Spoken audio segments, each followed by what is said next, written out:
Cut કરી દો.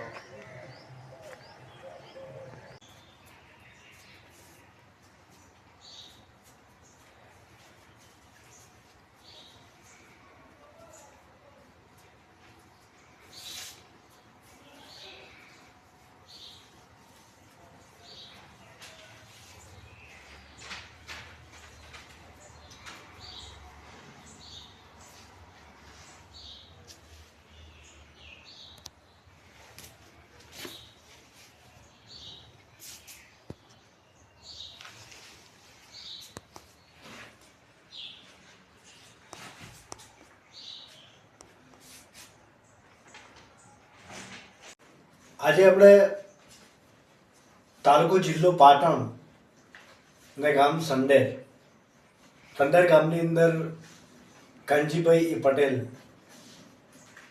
જે દાદા છે એમની મુલાકાતે આવેલા છીએ. જે 31 માર્ચ 1937ની અંદર જન્મ થયા પછી આજે 90મા વર્ષમાં મંગલ પ્રવેશ કર્યો. જન્મથી આજ સુધી જે એમના વારસામાં મળેલા સંસ્કારો, એ સંસ્કારોનું સિંચન કરીને સંડર ગામ માટે પોતાનું જીવન ખર્ચી નાખનાર, પ્રાથમિક શિક્ષણ અહીંયા બાજુના ગામમાં હાઈસ્કૂલ શિક્ષણ, એક શિક્ષક તરીકેની સેવા અને ગામને મદદરૂપ થવા માટે દવાખાના, સામાજિક પ્રવૃત્તિઓ, ઓપરેશન કેમ્પ, પછી ભલે 108ની સેવા હોય, પ્લેગવાળો સમય હોય કે કોઈ પણ રોગચાળો હોય, કોવિડ વખતની પણ એમની સેવા એક અલાયદું પ્રતિબિંબ ઊભું કરે છે. એવા કાંચીદાદાને યાદ કરતા મળવા જેવા માણસ, વાત કરવા જેવા માણસ, ચહેરાથી બહુ જ પ્રેમાળ અને સૌહાર્દ હૃદય કાંચીદાદા જોડે આપણે વાત કરીશું આજે. બીજી વાત આપણે કહેતા, આપ જોઈ રહ્યા છો અહીંયા કે એમને આ ગામની જ અંદરથી જે સેવાકીય પ્રવૃત્તિઓ થયેલી છે એમાં સંડેર ગામે જે સન્માનીય એમને પ્રમાણપત્રો આપ્યા છે, એના સિવાય કલેક્ટરશ્રી પાટણ જિલ્લાએ કલેક્ટર કચેરીમાંથી મળેલા છે.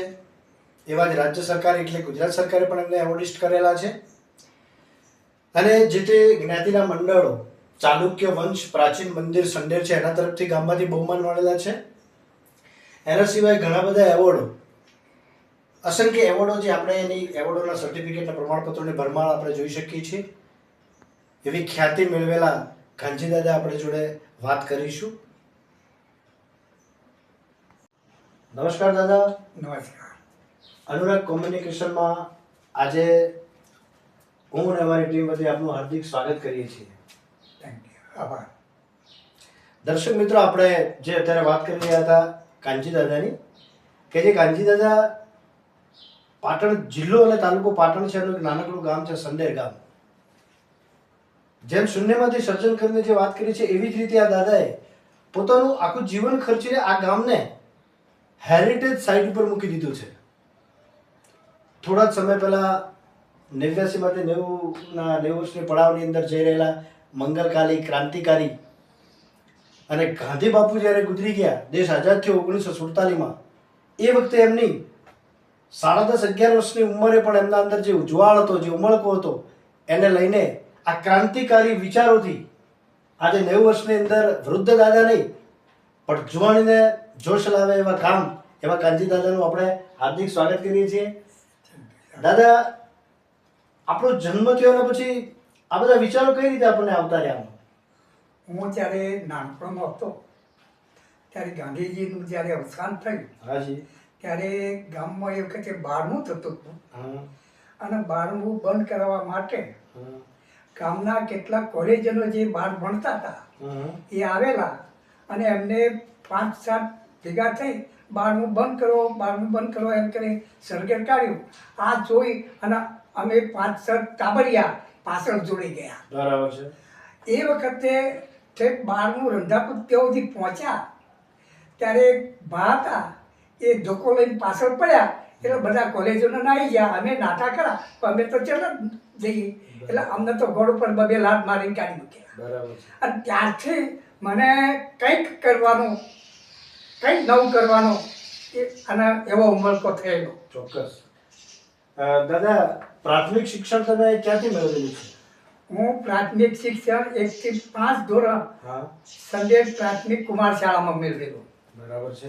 અને ત્યારબાદ ફર્સ્ટ, સેકન્ડ, થર્ડ ને fourth the central English school સંડેરમાં પ્રાપ્ત કરેલી. બરાબર છે. અને 9, 10 મણોદ હાઈસ્કૂલમાં પ્રાપ્ત કર્યું. અને 11મું ધોરણ મેં બાલિસના હાઈસ્કૂલમાંથી પસાર કર્યું. બરાબર છે. ત્યારબાદ હું કોલેજમાં ગયો. હમ. કોલેજ ફક્ત આ વિસ્તારમાં એકલી વિસનગર છે, MM કોલેજ વિસનગર. હમ. અને ત્યાં હું ફર્સ્ટ અને સેકન્ડ એન્ડ ઇન્ટર સાયન્સ સુધી ભણ્યો. બરાબર છે. ત્યારબાદ અમારી હાઈસ્કૂલમાં જગ્યા પડેલી હમ. અને એના કારણે અમારે એક ભા કે કાનજી તું આવી જા અને હાઈસ્કૂલમાં જોડેલા. મેં કહ્યું ભા મારે ભણવાનું છે ને. એટલે કે ભણજે, ભણવાનું કે બાકી અમે રાખીએ છીએ.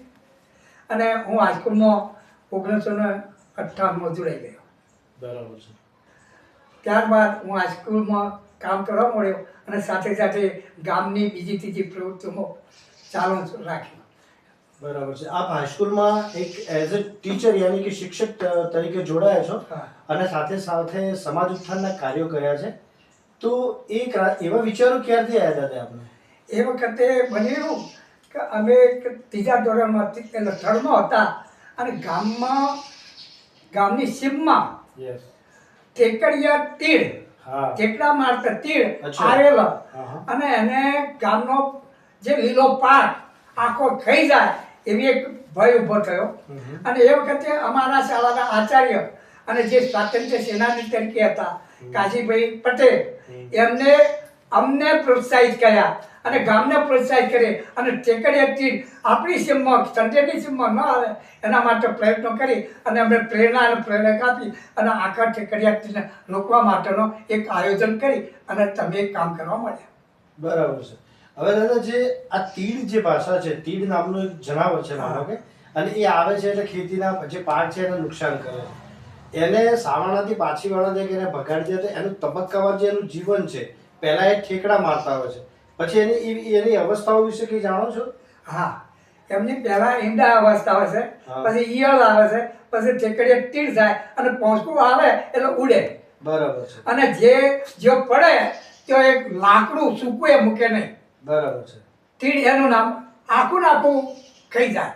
બરાબર. આવો તીડ આવે એટલે ગામના લીલા પાકને અને વૃક્ષો બચાવવા માટે અમે એ વખતે પ્રયત્નો કર્યા, જેથી અમારા પ્રયત્નોથી સરકારે એ વખતે નાના પંપ આપેલા અને થોડું કેરોસીન આપ્યું એ ટેકરીઓથી રોકવા માટે અને બાળવા માટે. અને એ રીતે પછી પાછળથી જ્યારે પોંકો આવી ત્યારે ઉડ્યા ત્યારે આખા ગામમાં ક્યાંય પડે ને એટલે તગારો, થાળી, ઢોલ વગેરે અવાજ કર્યા, લુગડે ચૂક્યા અને સિંબા પડવા દીધા નહીં અને ઉડીને ચાલી ગઈ. અને આ જ અમારી કામગીરીના કારણે સરકારે ગામને 2200 રૂપિયા દંડ અરે 200 રૂપિયા એને ઇનામ આપ્યું અને હાઈસ્કૂલને પણ 200 રૂપિયા ઇનામ આપ્યું.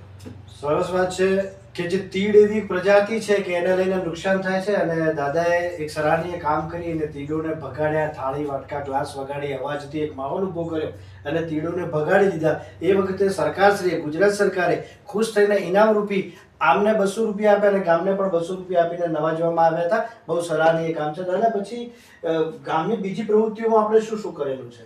ગામની હાઈસ્કૂલમાં જ્યારે શિક્ષક તરીકે જોડાયો ત્યારે કેટલીક વાર ગામના જે ખેડૂતોના રસ્તા હતા એ ઝાડવાના બાબળોના કારણે નમી ગયેલા, તો રસ્તાઓ સાફ કરવાનું કામ પણ અહીંના યુવકો સાથે અમે જોડાયેલા. એટલે કોઈ માણસ અમને ટ્રેક્ટર આપે અને ટ્રેક્ટર આપે એટલે અમે આ રસ્તાઓ ખેડૂતોના સાફ થાય એવા પ્રયત્ન કર્યા.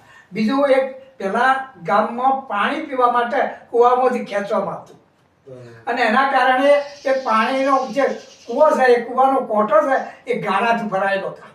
કારણ કે ભીના પગે બહેનો પાણી ખેંચવા જાય ત્યારે તે ગારો પાણીમાં પડે, માટી પડે, એટલે દર અઠવાડિયે આ કોઠો ગંદકીથી સાફ કરવાનું કામ યુવકો કરતા. એમાં અમે નાના વિદ્યાર્થીઓ તરીકે પણ જોડાતા અને અમે એ પણ કામ કરતા.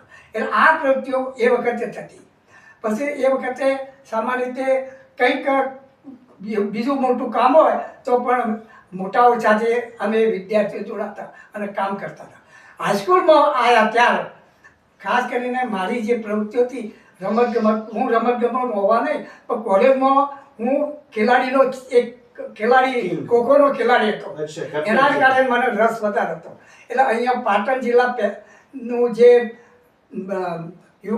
રમતગમત મંડળ હતું એમાં અમે સભ્ય તરીકે જોડાયા અને પાછળથી હું પાટણ જિલ્લા રમતગમત મંડળનો એટલે ક્રીડા મંત્રી તરીકે જોડાયેલો. તાલુકાનો ક્રીડા મંત્રી હતો એટલે દર વર્ષે 3 દિવસ સુધી તાલુકાઓના જિલ્લાઓનું સંમેલન ભરાતું. એમાં અમે અમારા વિદ્યાર્થીઓ લઈ જતા. એમાં ખાસ કરીને અમારા ગામની બહેનો ખોખોમાં એટલી બધી પારંગત હતી કે 4 વખતે આખા રાજ્યમાં એ ચેમ્પિયન બનેલી હતી. એમાં ખાસ કરીને રાજપીપળા જે ડીપીએડ કોલેજ છે, જે રમતગમતની કોલેજ છે, એમાં અમારી બહેનો એમની બહેનો ડીપીએડ બહેનો શ્રી સામે પણ જીતીને આવેલી. એટલે આ રીતે ચેમ્પિયન બને. એટલે શાળામાં આ બહેનોને રમાડવાનું કામ અને એ કામ પણ કરતા. બીજું જ્યારે યુવક મહોત્સવ ભરાય ત્યારે પણ અમે યુવક મહોત્સવમાં નાટકો અને કેટલીક પ્રવૃત્તિઓ લઈને જતા અને એમાં પણ અમારો નંબર આવતા. અચ્છા દાદા, આજે શિક્ષક તરીકે જોડાયા પછીની આ બધી એક્ટિવિટી છે તમારી, હા, પણ મને એક એવો પ્રશ્ન થાય છે કે જે આપણા જન્મ પછીનો જે સમયગાળો છે, માનો કે ફેમિલી બેકગ્રાઉન્ડ છે, તમારું જે કુટુંબનું પારિવારિક જે તમારું સંબંધીઓનું જે ફેમિલી છે, કુટુંબ છે, એમાંથી તમને કોઈ પ્રેરણા મળી કે સેવાકીય પ્રવૃત્તિઓમાં જોડાવાની ઈચ્છા થાય એવું? એમાં તો એવું છે કે જ્યારે 1956 દુષ્કાળ પડ્યો, એ 1956નો દુષ્કાળ કહેવાય અને એ વખતે પ્લેગ ફેલાયેલો હતો. અને એવા સમયે મારા બાપાના બાપા, એમની બા અને ફઈ મામી એમ મારા કુટુંબમાં 3 જણનું અવસાન થયેલું. અને પરિણામે મારા બાપાની ઉંમર એ વખતે લગભગ 4.5 વર્ષની અને મારા કાકા હતા નાના, એમની ઉંમર લગભગ 1.5 વર્ષની. અને એમના નજીકમાં કોઈ ખાસ કરીને મહિલાઓ નથી.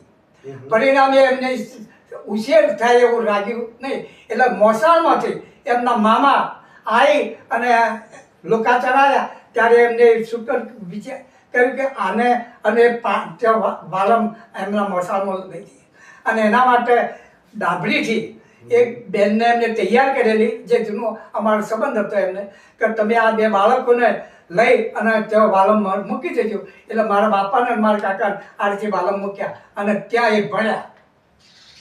બરાબર છે. હવે જે પારિવારિક સંબંધો છે, મારો પ્રશ્ન ત્યાં થાય છે કે જે બાપા હતા કે દાદા હતા, એ જે તે સમયે એ કોઈ રાજકારણ સાથે કે સામાજિક પ્રવૃત્તિઓ સાથે અથવા સંસ્થાકીય કોઈ જોડાયેલા હતા કે એમાંથી આપને પ્રેરણાઓ મળી? મારા બાપા ત્યાં મોસાળમાં ભણ્યા. હાજી. 7 ધોરણથી. અને એ વખતે મુખીની પરીક્ષા થતી હતી ગાયકવાડ સરકારમાં. ગાયકવાડ સરકારમાં મુખીની પરીક્ષા થતી હતી. બરાબર છે. ત્યારે એ વખતે મામાએ પ્રેરણા આપી અને આ ભાણાને એમને પરીક્ષા પાસ કરાવી. બરાબર છે. પાસ કરાવી પણ એમનું શરીર મા બાપ ન હોવાના કારણે અને મામી ન હોવાના કારણે એમનું શરીર ખાસ જોઈએ તો વિકાસ પામેલું. પરિણામે ગાયકવાડની જ્યારે મૌખિક ઇન્ટરવ્યુ થાય ત્યારે સામે કદાચ એ નાપાસ થઈ શકે આવું લાગ્યું. એટલે અમારા જે સગા સંબંધીઓ હતા એમને નવો એક વિકલ્પ કર્યો કે ભાઈ આમની જગ્યાએ આપણે બીજાનું ઉભા રાખીએ ગાયકવાડને આગળ આમના નામથી. તો અને આ રીતે મારા બાપાની જગ્યાએ એમના એક સગાને ગાયકવાડને આગળ મૌખિક ઇન્ટરવ્યુમાં ઊભા રાખી અને આ રીતે આ પાસ કરાયા અને એ રીતે મુખી બન્યા. પછી ગામમાં લગભગ 22 વર્ષ સુધી સતત મુખીપણું કર્યું. અને એ જે કામ કર્યું અને એને જે પ્રવૃત્તિ એમને કરી એ મારામાં સ્વતંત્ર બન્યા બાદ પણ એ પંચાયતમાં જ રહ્યા. અને પંચાયતમાં રહ્યા પછી ગામની જે સેવાકીય પ્રવૃત્તિઓ, દાખલા પ્રાથમિક કન્યાશાળા, સંરક્ષણ બંધ, ગામના તળાવનો ઓવારો, પછી વોટર વર્ક્સ, આ બધું જે કર્યું, ગામની નાતો કેટલીક પાણીની, આ બધું જે કર્યું અને એના કારણે મને પણ પ્રેરણા મળી કે આવું કંઈક કરી શકાય. બરાબર છે. મિત્રો, 1900ની સાલ છે ને વિક્રમ સંવત 2056 એ વખતે કહેવાતો 56 દુષ્કાળ હા અને એ વખતે ફાટી નીકળેલી પ્લેગની બીમારી એ વખતનું સંભાળવું, એના પછી જે ગાયકવાડ સરકાર જે છે અને એ વખતે ગામના મુખી, સર્વોપરી જે મુખિયા કહેવાય એવા મુખી, અને એ મુખીનું પદ લેવા માટે દાદાના દાદા જે છે એ ત્યાં ગોઠવાયા, પણ એમના શરીરનો વિકાસ ન હોય અને એમને લાગ્યું કે કદાચ એક જાતની આજની પરીક્ષા, એક ઇન્ટરવ્યૂ, અને શરીર કુપોષિત હોવાથી કે સિંગલ હડ્ડી હોવાથી કદાચ નાપાસ થાય તો એમના જ સંબંધીઓએ વિચાર્યું કે આપણે એમની જગ્યાએ બીજા છોકરાને ઊભા રાખી તો, અને એ નિર્ણય લેવામાં આવ્યો. બીજો એક વ્યવસ્થિત છોકરો ઊભા રાખવામાં આવ્યો, એ પાસ થયો અને આમના દાદા જે તે સમયે મુખી બન્યા અને 22 વર્ષ સુધી એ મુખીપણા નીચે સારી એવી સામાજિક પ્રવૃત્તિઓ, સરસ સેવાઓ, ગામને અનુલક્ષીને વ્યવસ્થિત આગળ વધતા રહે અને એમની પ્રેરણામાંથી આ દાદાને સારી એવી પ્રેરણાઓ મળી કે જે પોતે શિક્ષક તરીકે જોડાઈ, શિક્ષકનો પ્રચાર પ્રસાર કરી અને ગામને સુવિધિત સારી જગ્યાએ, સારી દિશામાં લઈ જવાના સખત પ્રયત્નશીલ કરતા રહે. દાદા, ગામમાં દવાખાનું છે એ ક્યારે બન્યું? દવાખાનું પહેલાં તો અમારા અહીંયા સન્ડેની આજુબાજુ 3 ગામોમાં પ્રાથમિક આરોગ્ય કેન્દ્ર હતો. એટલે અમને કોઈ આરોગ્યની સરકાર તરફથી સેવા મળે એમ નહોતું. એટલે એક અમારા ગામના સરપંચ હતા, એમને લગભગ 10 વર્ષ સુધી પ્રયત્નો કર્યા, પણ ગામમાં એ વખતે 2 ભાગ પડી જતા હતા. જગ્યા પસંદ કરવા માટે ભાગ પડતા હતા. આ ભાગ થાય તો પેલો નારાજ થાય, પેલા ભાગમાં થાય તો આ નારાજ થાય, અને પરિણામે દવાખાનું થતું નહોતું. એવામાં હું હાઈસ્કૂલમાં તો મારી એક વિદ્યાર્થીની જે ગર્ભવતી હતી અને ચોમાસાના દિવસે પ્રસૂતિની પીડા ઉપડી, ત્યારે એને લઈ જવા માટે ખૂબ પડતો વરસાદ હતો. પાણીમાં લોકો ખાટલામાં સુવાડીને લઈ જતા હતા. પણ બન્યું એવું કંભાગ્ય કે બેન એ જીવી શકી નહીં. અને આ જે બનાવ બન્યો એ મને એટલો બધો લાગ્યો કે ગમે તેમ કરું પણ દવાખાનું ગામમાં જોઈએ. હવે એવામાં મને તક મળી સરપંચની. એવા સરપંચની તક મળતા મેં અમારા ગામના જે અમારા સભ્યો હતા 15, એ બધા ભેગા થઈને એક વિચાર કર્યો કે ભાઈ આપણે દવાખાનું બનાવવું. એમાં જમીન આપણા 15માંથી કોણ 2 વીઘા પોતાની આપે છે ફ્રી ઓફ, પણ કોઈ તૈયાર થયું નહીં. તો કીધું કદાચ કોઈ મને આપે તો લેવી. તો બધાએ કહ્યું કે હા લેવી. તો કીધું મારા નામે ઠરાવ કરો કે કાનજીભાઈને જે જમીન મળે તો એ આપણું મંજૂર. અને આ રીતે ઠરાવ કર્યો. ત્યારબાદ મેં અમારા હાઈસ્કૂલના હેડમાસ્ટર મેવાડા સાહેબના પ્રમુખપણા નીચે ગામના 70 અગ્રગણ્ય માણસોને ભેગા કરીને રાત્રે મિટિંગ કરી અને દવાખાનાનો પ્રશ્ન મૂક્યો કે ભાઈ આપણે દવાખાનું બનાવવું છે. 70માં કોઈ જમીન પોતાની આપવા મફત તૈયાર છે, પણ કોઈ તૈયાર ન થયું. તો મેં વિચાર આપ્યો કે ભાઈ મને કદાચ મળે કોઈ તો લેવી. તો બધાએ કહ્યું કે હા તમને જે મળે એ જમીન લેવી. તો કરો ઠરાવ મારા નામે, અને એ રીતે મારા નામનો ઠરાવ કરાય. અને એ વખતે મને પ્રાઇમરી શાળાના હેડમાસ્ટર સવજીભાઈ દ્વારકાભાઈ પટેલ, જેના 2 પુત્રો ડૉક્ટર છે, એમને મને વચન આપ્યું કે કાનજીભાઈ 1 લાખ રૂપિયા હું ફંડ આપીશ. અને એ વખતે સિદ્ધનાથ મહાદેવના મહંત મને કહે કાનજી અમાર તું આ નક્કી કર, હું 10,000 રૂપિયા આપું અને આ જમીન હું આપું. આ એમને હૈયા ધારણ આપી. એટલે મેં આ પસંદ કરી અને જગ્યા પસંદ કરી. ત્યારબાદ અમે 15 માણસો ભેગા થઈ અને બંધારણ બનાવ્યું. બંધારણ નક્કી કર્યું, રજિસ્ટ્રેશન કરાવ્યું અને દવાખાનું બાંધવા માટે ફંડ ભેગું કરવાનું. ત્યારે અમે ખાતમુહૂર્ત કરવા માટે સચ્ચિદાનંદ મહારાજને બોલાવ્યા અને એ વખત ફંડ પુષ્કળ થયું. 1980માં અમારું બાંધકામ 80-81માં પૂરું થયું અને અમે અમારું દવાખાનું ઉદ્ઘાટન સ્વામી સચ્ચિદાનંદ મહારાજના હાથે જ કરાવ્યું અને અમને ખાસી એવું ફંડ મળે અને અમે દવાખાનું શરૂ કર્યું. પરંતુ બન્યું એવું કે 4 વર્ષને 24 દિવસ અમે દવાખાનું ચાલ્યું અને અમારી પાસે એ વખતે 7 લાખ રૂપિયા વધ્યા અને ખર્ચ પણ લગભગ 5-7 લાખ રૂપિયા આપતો.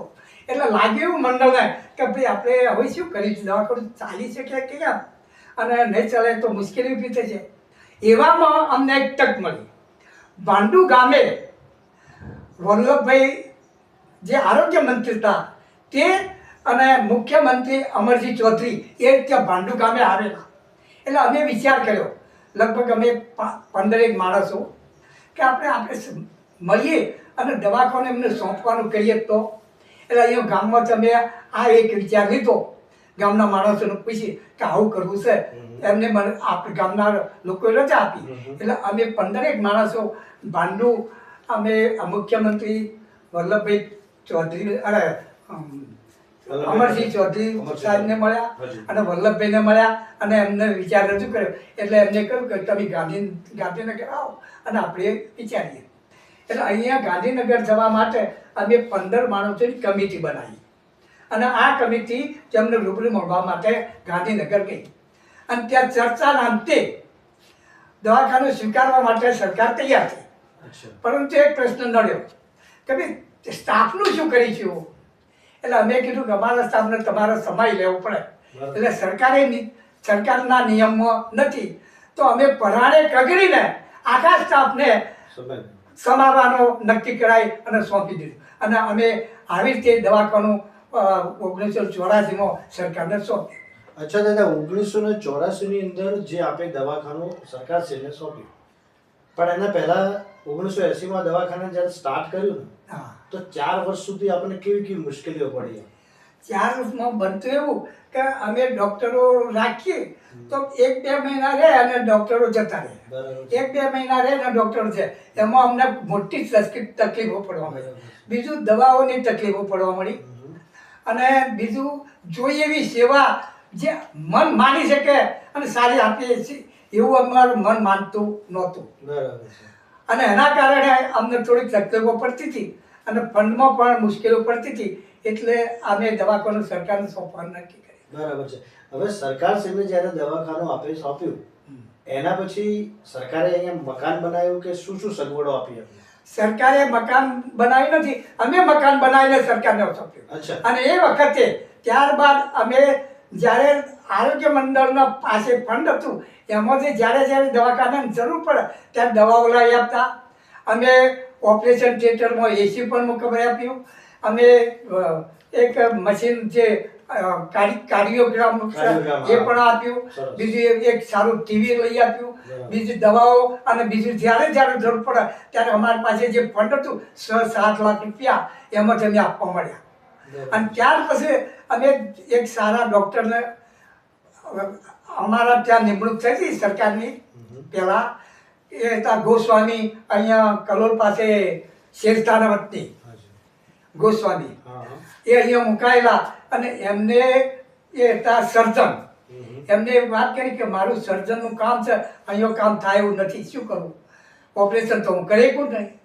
ત્યારે એક વસ્તુ ઓપરેશન કરવા માટે કંઈક શરૂ કરવું. એટલે મારા એક મિત્ર શિક્ષક હતા, એમના ભત્રીજાને એપેન્ડિક્સ હતું.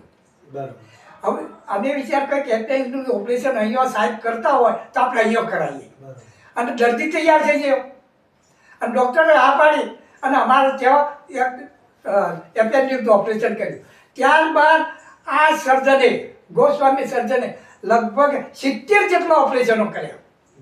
અને આ વાત આજુબાજુના વિસ્તાર કહેવાય એમાં મહેસાણા જે લાયન્સ ક્લબ કરે ને ત્યાં આ વાત પહોંચી.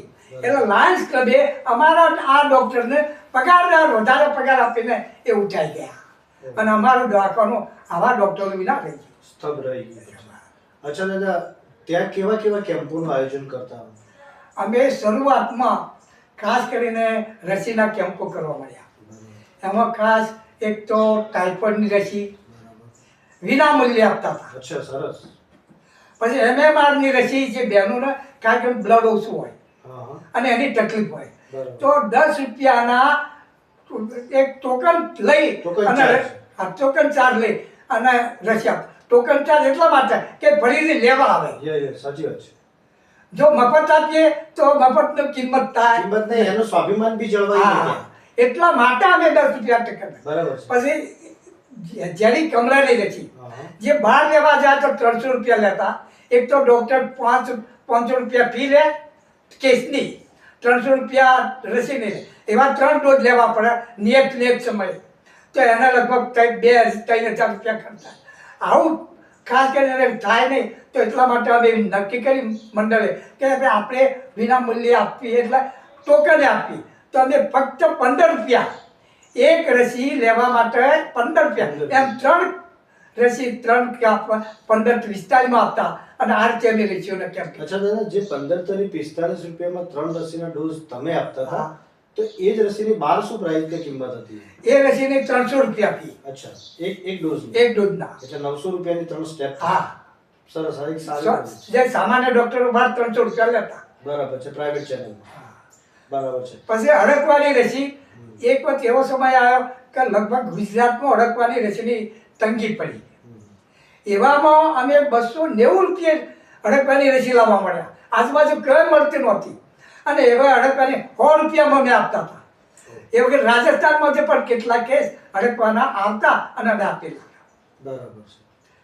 તદુપરાંત બીજા કેમ્પમાં અમે ખાસ કરીને રસીઓના એટલા બધા કેમ્પ કર્યા કે જેથી રસીઓના અમારી પાસે લગભગ 8 સર્ટિફિકેટો ભેગા થયેલા છે. બરાબર છે.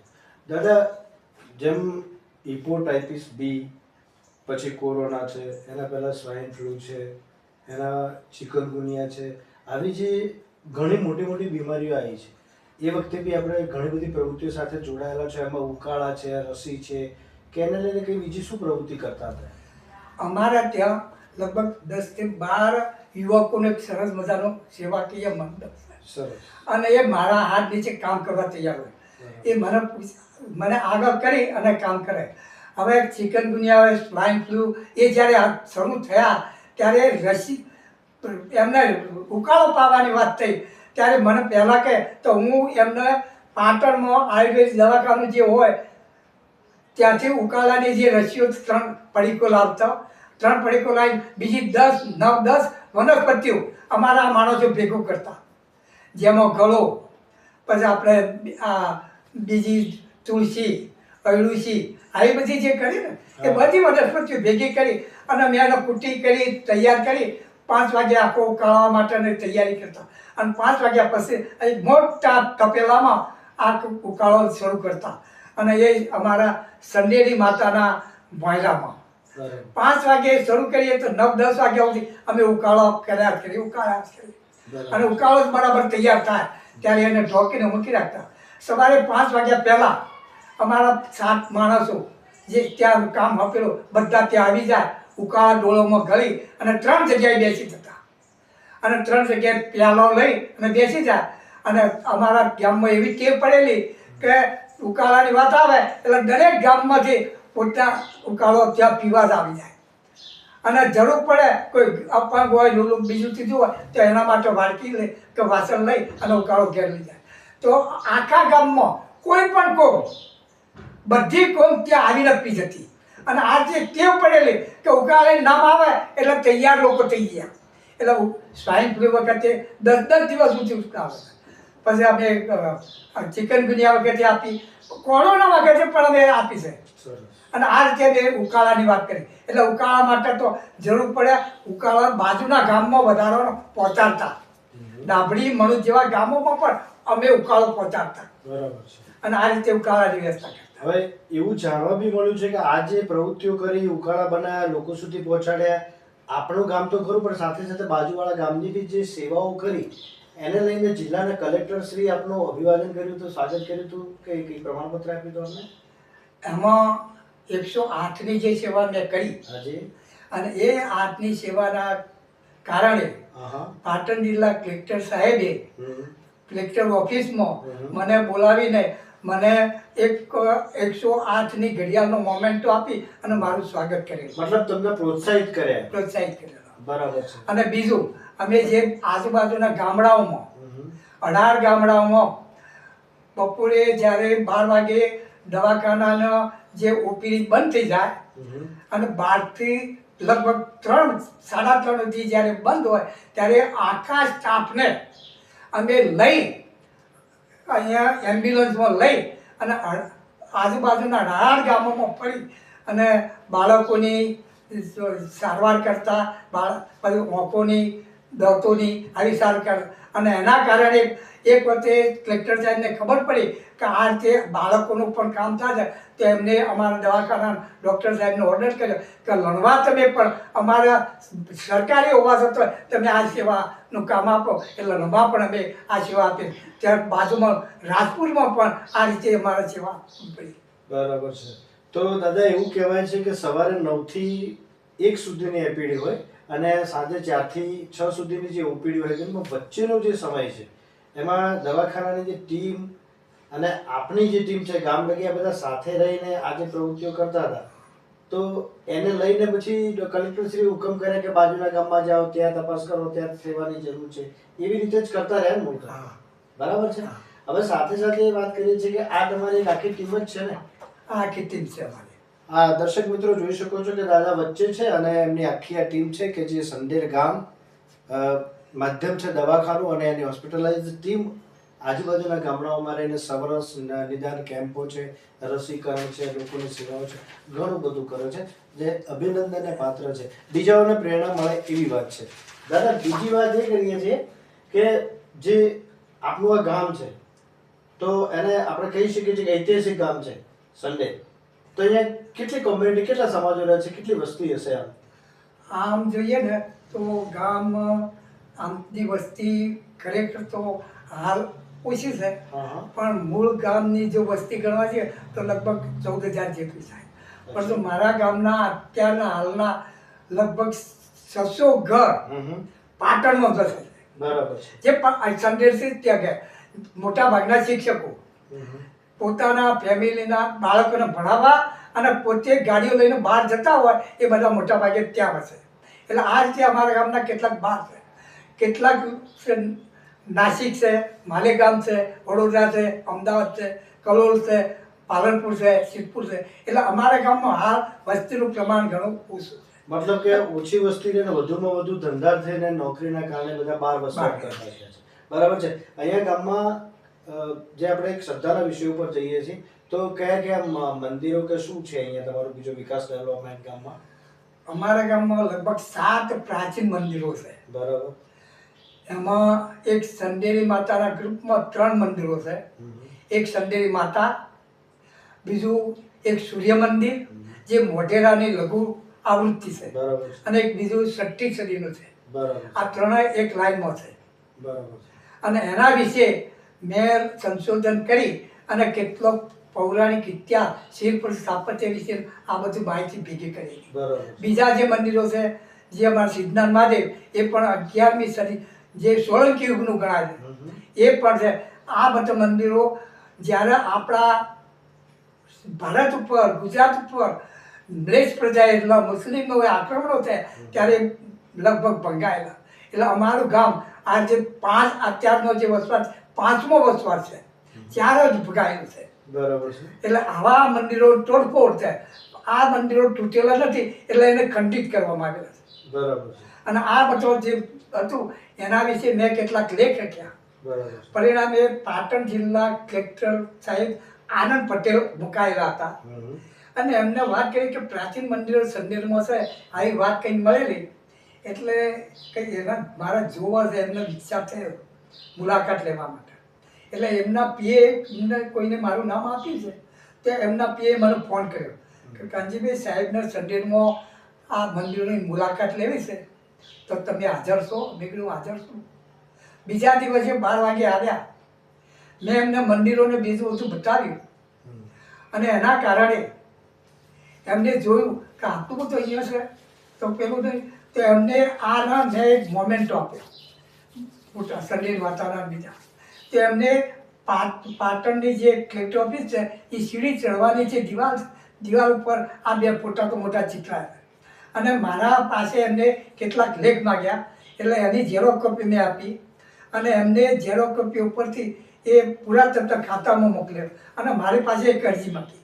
એટલે પુરાતત્વ જે આપણા પ્રાચીન જે મંદિરો હોય એને પ્રવાસન ધામ, યાત્રાધામ તરીકે વિકાસ કરવો હોય તો એના માટે અરજી કરવાની મારી પાસે અરજી લીધી. તો અરજી એમને મોકલાઈ અને એના કારણે આપણા ગુજરાતનું જે પુરાતત્વ ખાતું છે એમાં ખાસ કરીને પ્રાચીન મંદિરોને સુધારવાનું કામ કરે પ્રવાસનની અને પ્રવાસન પ્રાચીન- ધામ તરીકે છે. બરાબર છે. એમને અહીંયા મુલાકાત લીધી, મને બોલાવ્યો, શું કરવું આ જેવું છે એ બધું મેં વિગતો આપી મારા માણસો સાથે. 7-8 માણસો ભેગા કરી અને બધા ભેગા અચ્છા, કરી ટીમ સાથે રહીને ટીમ બધા. રાખી. અને એના કારણે એમને 3 કરોડ ને 26 લાખ રૂપિયા મંજૂર કરી અને પ્રવાસન ધામ તરીકે એમને મૂક્યું. આ ઉપરાંત બીજા લેખ કેન્દ્રમાં પહોંચેલા હમ. અને એના કારણે કેન્દ્ર અહીંયા 5 દિવસ સુધી અમારા ગામનો સર્વે કરવાનું થયું. હવે સર્વે કરવામાં એવું હતું, પ્રાચીનથી અર્વાચીન સુધી તમામ બાબતો, હમ. પ્રાચીનના લોકો, એમનો એ વખતનો પહેરવાય, એમનો એ ખોરાક, એમની એ વખત બોલી, એમના સાધનો, એમની ખેતી, એમના કપડાં, એમનો આ ખોરાક, એમના દાગીના, આ બધું હતું. હવે આવું બધું અમારી પાસે હોતું નથી. હવે એ વખતે અમારા દાગીના જે હતા એ તો અત્યારે નવા થઈ ગયા. એટલે અમને મુશ્કેલી કે આવું બધું શું કરવું. એટલે એના ફોટા તો આપવા જ પડશે. એટલે અમે કેટલાક રબારી ભાઈને મળ્યા, તો એમના ટૂંપીઓ હતો, ઝૂમણું હતું, તો એમના પાસેથી લઈ અને અમારા બૈરાઓને અને પુરુષોને પહેરાય, ફોટા પડાયા. અમારી બેનને પ્રાચીન સમયના જે કપડાં તો પહેરાયા અને રોટલા કરતા, દાળ કરતા, ચૂલા ઉપર કરતા, મતલબ એ સંસ્કૃતિ આખી બતાવી તમે. આ બધી એક્ટિવિટી બરાબર, બતાવી સરસ. અને એ બધા ફોટા મોકલ્યા. તો એ જો કેન્દ્રમાં પહોંચ્યા, પરિણામે જોયું તો આખા ગુજરાતમાં 4 ગામ મંજૂર થયા. એમાં અમારું ગામ પણ મંજૂર થયું. અને ફરીથી સારું લાગ્યું. 4 ગામમાં સારામાં સારું લાગ્યું એટલે ફરીથી 2 દિવસ વધારે ફરીથી એને પેલું કરવા માંગ્યું એટલે વધારે કર્યું અને એ રીતે મોકલ્યું. પછી મને ત્યાં બોલાવવામાં આવ્યો પાટણ અને પ્રશ્નોત્તરી થઈ. પ્રશ્નોત્તરીમાં તમે આ ક્યારે મેળવી, શું કર્યું છે, આ બધું લેના જવાબ દે. અને એ ત્યારબાદ અમારા આખા ગામને એમને હેરિટેજમાં મૂક્યું. બરાબર, સરસ. અને આ રીતે અમારું ગામ આ ગુજરાતમાં હેરિટેજ તરીકે. અચ્છા, આજે આપના પ્રયત્નો રહ્યા, કામ પૌરાણિક છે એવું નક્કી થયું. સોલંકી કાળનો જે સમય હતો અને આ બધા લેખો ભેગા કરીને પુરાતત્વ ખાતા સુધી પહોંચાડ્યા, સરકાર સુધી પહોંચાડ્યા. આ બધું પહોંચાડીને જે બધી વાતોચીતો હતી અને ચર્ચાઓ કરી, કલેક્ટરશ્રીએ રસ લીધો, તમારી સાથે ચર્ચાઓ કરી, મંદિરો વિશે જાણકારી મળી અને આ ગામને એક હેરિટેજ તરીકે જાહેર કર્યું અને 3 કરોડ ને 26 લાખ રૂપિયા મંજૂર કરીને ગ્રાન્ટેબલ કરી. પુરાતત્વ ખાતાની એક મોહર મળી અને આ ગામને એ રીતનું. તો એમાં જે પ્રયત્નો કર્યા એમાં તમારા અનુભવો કેવા રહ્યા? કેવું મજા આવી આ બધું કરવાની? કેવું મને એક વસ્તુ એવી લાગી કે સરકાર જો આવા ગામડાઓ વિકાસ કરવામાં આવે એમાં રસ હોય તો આ એક ખરેખર સરકારને ધન્યવાદ છે કે આપણા પ્રાચીન મંદિરોને ફરી ઉત્થાન કરવા, નવું રૂપ આપવા માટેનો પ્રયત્ન એ સરકારનો એક સારો અભિગમ કહેવાય. બીજું, સરકાર પણ આવા ગામડાઓને આગળ લાવવા માટે રસ લે છે અને ગામડાઓને મદદ કરે છે. એ બદલ ખરેખર સરકારનો પણ આપણે આભાર માનવો જોઈએ. બીજું, હમણાં આરોગ્ય ખાતામાં એક રજૂઆત કરી. અમારું જે દવાખાનું હતું એ ધરતીકંપ વખતે થોડુંક ખંડિત થયેલું હતું. જો કે રિપેર તો કર્યું પરંતુ પાછળથી પોપડા પડવા મળ્યા એટલે એને અમે રજૂઆત કરી તો સરકારે એને ખંડિત કરી અને એ તોડી પાડવાની નક્કી કરી. એનો યુઝ કરવો નહીં. તો યુઝ ન કરવો તો અમારે દવાખાનાનું છું અને એના કારણે મેં માગણી કરી તો સરકારે નવું દવાખાનું બનાવવા માટે જમીન મળી. તો અમે જમીન સરકારને કલેક્ટર પાસેથી મંજૂર કરાવી અને જમીન આપી અને આજે 6 કરોડ ને 88 લાખ રૂપિયા લગભગ સરકારે મંજૂર કરી અને હાલ દવાખાનાનું કામ ચાલુ થવાની તૈયારી છે. માલ સામાન આવી ગયો એટલે નવું દવાખાનું બનશે. એટલે આ દવાખાનું કદાચ અમારો એક વિચાર છે કે આ દવાખાનું સરકાર પાસેથી એમને લેવું, કારણ કે જમીન અમારી પોતાની છે ગામની. બીજું, મકાન ગામે જ બનાવ્યું છે, સરકારે બનાવ્યું નથી. તો આ આખું દવાખાનું અમે સરકાર પાસેથી એમને માગીએ છીએ અને પછી ગેસ્ટ હાઉસ તરીકે એનો ઉપયોગ કરીએ. ગેસ્ટ હાઉસ એટલા માટે કે અમારા ગામના મોટા ભાગના લોકો આજે બહાર ગામ રહે છે, અમેરિકા, ઓસ્ટ્રેલિયા, કેનેડા, બીજા એ ઉપરાંત જે ભારતમાં માલેગામ, નાસિક, વડોદરા, અમદાવાદ અને આગળ બીજા ગામો જે અમુક સમયે જ્યારે આવે ત્યારે એમના ઘર તો જૂના ઘર બંધ હોય, પાણી મળે કચરો પડ્યો હોય એટલે જાય કયો એકાદ ટંક માટે 2 ટંક માટે આવ્યા હોય, કારણ કે સામાજિક પ્રસંગ બેસનું હોય, કોઈનું બીજું ત્રીજું હોય, કોઈ તો આવા સમય જાય ત્યાં અને એનું થાય તો આ ગેસ્ટ હાઉસ જો બનાવીએ તો એવા લોકો અહીંયા ઉતરે નાઈ ધોઈ અને એક ટંક રહી શકાય, એટલા માટે અમે માગણી કરવા. સરસ, સારો વિચાર છે આ બી કે સરકાર નવું મકાન બનાવે તો પેલું મકાન લઈને એને બીજી જગ્યાએ એનો ડેવલપ કરી અને લોકોને સગવડ મળી રહે. બધા સારી બાબત છે. દેવેદ, બીજા નંબરે દાદા એ વાત છે કે જે તમે કેમ્પો કર્યા છે એમાં મોતિયોના કેમ્પ છે, રસીના કેમ્પ છે, નેત્રમણીના કેમ્પ છે, બીજા ઓપરેશનો જે કર્યા છે એવા કેમ્પ કેટલા વિધિન કર્યા હશે? એમાં જો ખાસ કરીને રશિયાના તો ઘણા કેમ્પ કર્યા, પણ મોટા ભાગનો એક કેમ્પ એવો કર્યો મેં કે નેત્રમણીનો. જ્યારે મોતિયો પાક્યો હોય, પાકવાની તૈયારી હોય અને કેટલાક લોકોને ખ્યાલ પણ ન હોય અને મોતિયો પાકી જાય તો એની આંખ નિષ્ફળ થાય, અને આના માટે અમે વિચાર કર્યો કે આપણે અહીંયા મોતિયાનો કેમ્પ કરવો. પણ શરૂઆતમાં અમારી પાસે ઓપરેશન થિયેટરની જોઈએ એવી સગવડ નહોતી, એટલે પાટણ ડાભી સાહેબ કરીને આવેલા આંખના સર્જન, એમને મળ્યા અમે કે તમે અમારા ત્યાં એક જો કે ઓપરેશન થિયેટરની સગવડ શું કરવામાં કેવી રીતે કરી શકા, તો અમે એ પ્રમાણે ઓપરેશન થિયેટર કરીએ અને તમે અમને મદદ કરી કરો. તો એમને જોયું કે આટલાથી સગવડ કરો એટલે અમે એ સગવડ કરી એટલે ઓપરેશન થિયેટર થયું. હવે ઓપરેશન કરવા માટે અમે શરૂઆતમાં ખાનગી ડૉક્ટરોને બોલાવતા અને એમને થોડી ફી આપી અને ઓપરેશન કરાવવા મળ્યા. પાછળથી આનંદીબેને એમને મદદ કરી અને ઓર્ડર કર્યો સરકારી દવાખાનામાં, જે આપણા ડાભી સાહેબ હતા, કે સન્ડેનું દર મહિનાના 2 દિવસ આંખોના કેમ્પ માટે તમારા ફરજિયાત જવું. અને પરિણામે અમારા ગામમાં ઓપરેશનની શરૂઆત કરી આ સરકારી રાહે, અને આ રીતે અમે 100 નેત્રમણીના કેમ્પ કર્યા. અને દરેકને ચશ્માની કીટ, દવાની કીટ બધું ફ્રી આપતા. કેટલીક વાર બહારગામથી આવેલો હોય તો એને જવા આવવાનું ગાડી ભાડું આપતા, એની સાથે માણસ હોય તો જમવાનું એને. અમે દરેક દર્દીને સાદો ખોરાક, શીરો, મગ, ભાત અને દાળ, આ રીતે સાદો ખોરાક એટલે એને આરોગ્યને અનુલક્ષીને ખોરાક આપતા, નાસ્તો પણ આપતા. અને આ રીતે અમે 100 કેમ્પ કરી અને 1904 ઓપરેશન કર્યા, બધા ફ્રી. એક પણ ઓપરેશન બગડ્યું નથી. હવે બન્યું એવું કે અમારા ત્યાં ખાસ કરીને પગની ઢીચણની ને એવી તકલીફો વધારે હતી, અને અમારા ત્યાં ફિઝિયોથેરાપીની પણ જરૂર હતી. હવે ફિઝિયોથેરાપીના સાધનો અમારા ત્યાં એક વ્યક્તિ આપ્યા એટલે અમે ફિઝિયોથેરાપીની શરૂઆત કરવા મળ્યા, પરંતુ અમારે ઓપરેશન થિયેટર બંધ કરવું પડ્યું. કેમ બંધ કર્યું? કે ફિઝિયોથેરાપીની માંગ વધારે હતી. ઓપરેશન કદાચ અમે ભેગા કરી અને અમે બહાર અમારા વાહનમાં લઈ જઈએ અને કરાવીએ તો થઈ શકે એમ હતું, પણ ફિઝિયોથેરાપી માટે અહીંયા જ આજુબાજુના ગામડાઓમાં ખૂબ માંગ હતી, એના માટે બહાર લઈ શકાય એવી પરિસ્થિતિ હતી અને અહીંયા જ થાય. એટલા માટે અમે સરકારને મદદ માગી કે ફિઝિયોથેરાપી ડૉક્ટર મૂક્યા. પરિણામે અમારા ત્યાં ફિઝિયોથેરાપી એટલું સરસ ચાલે છે કે એના કારણે આજુબાજુના લોકો ફિઝિયોથેરાપી પહોંચ્યા. એવી 2-3 બહેનો તો એવી હતી કે બિલકુલ ચાલી શકતી નથી, પથારી બસ હતી, એવી બહેનોને અહીંયા સેવા આપી, એમને દોડતી કરી. હવે એ બહેનને બહુ સેવા, એનામાં એટલો માનવતાનો ગુણ છે કે એને વાતચીતથી જ અડધું દુઃખ દૂર થઈ જાય. અને ફિઝિયોથેરાપી અત્યારે ફૂલ ચાલે છે અને ખરેખર તો એ બહેનને અમે ધન્યવાદ આપીએ છીએ.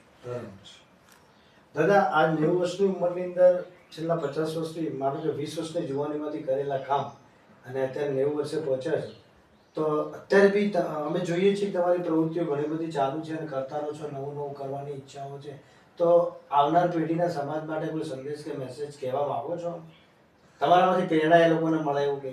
હું અમારા ત્યાં ગામડાના બાળક જે નાના યુવકો છે એમને પ્રેરણા આપવા માટેનો પ્રયત્ન કર્યા અને દરેકને વાત કરીને કર્યું.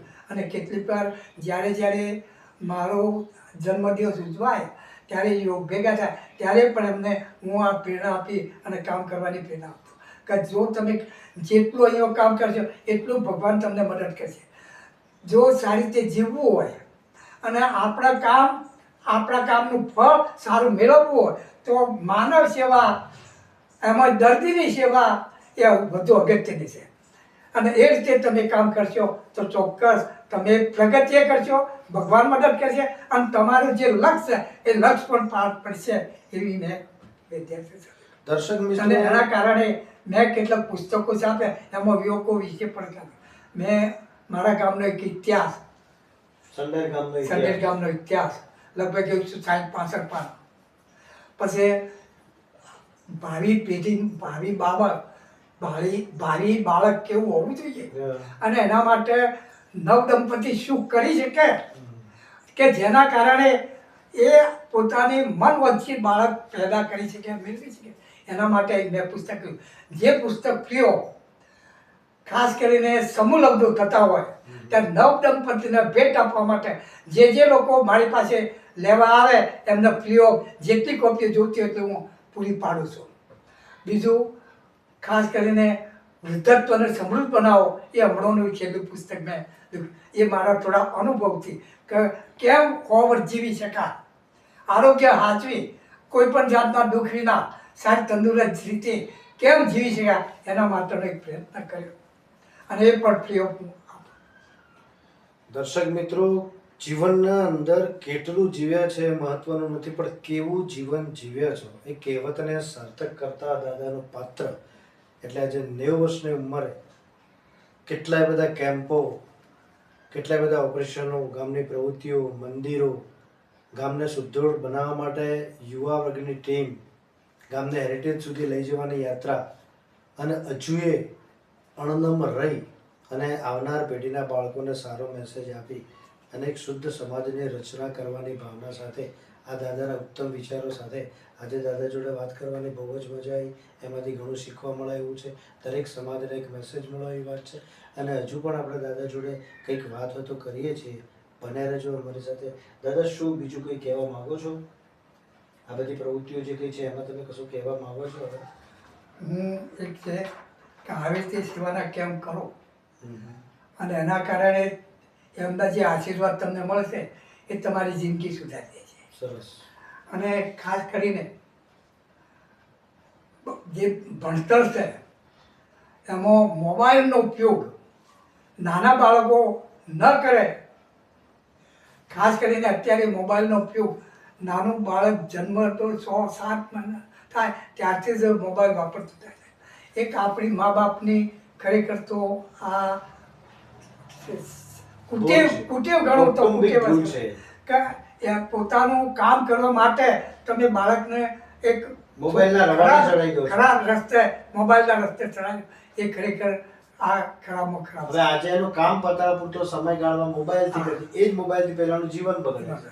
એટલે બાળકનું જીવન સુધારવા માટે મોબાઈલનો સદંતર એની દેખરેખ, એના દેખતો એનો ઉપયોગ ન કરો એ જ મારે એક એમને સલાહ છે. સરસ. બહુ જ મજા આવી આજે દાદા તમારી જોડે વાત કરીને. આપના કામકાજ, આપના વિચારો, આપની રહેણી કહેણી અને બધી રીતે આપની વાતોમાંથી કંઈક પ્રેરણા મળે એવી પ્રાર્થના સાથે આપની મુલાકાત સાથે બહુ જ મજા આવી. તમારો કિંમતી સમય ફાળવ્યો અમારા માટે એ બદલ અમે આપનું અભિવાદન કરીએ છીએ. Thank you. ધન્યવાદ.